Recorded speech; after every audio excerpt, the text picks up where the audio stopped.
Hello, এই যে আমাদের নতুন রাঁধুনি সৌদি প্রবাসী রোবেল রানা আমাদের জন্য রান্না করছে। এটা কি? হ্যালো, যা রান্না হচ্ছে দেশি লতি।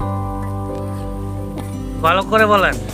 দেশি লতি টাকি মাছ দিয়া, হ্যাঁ। শুটকি দিয়া। শুটকিটা হচ্ছে শীতল। এই যে হাসি দিয়ে উড়িয়ে দিচ্ছে।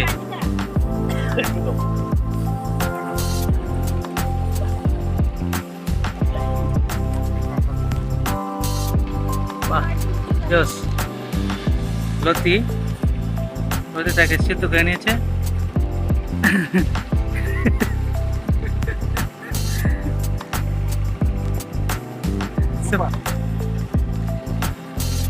বাহ,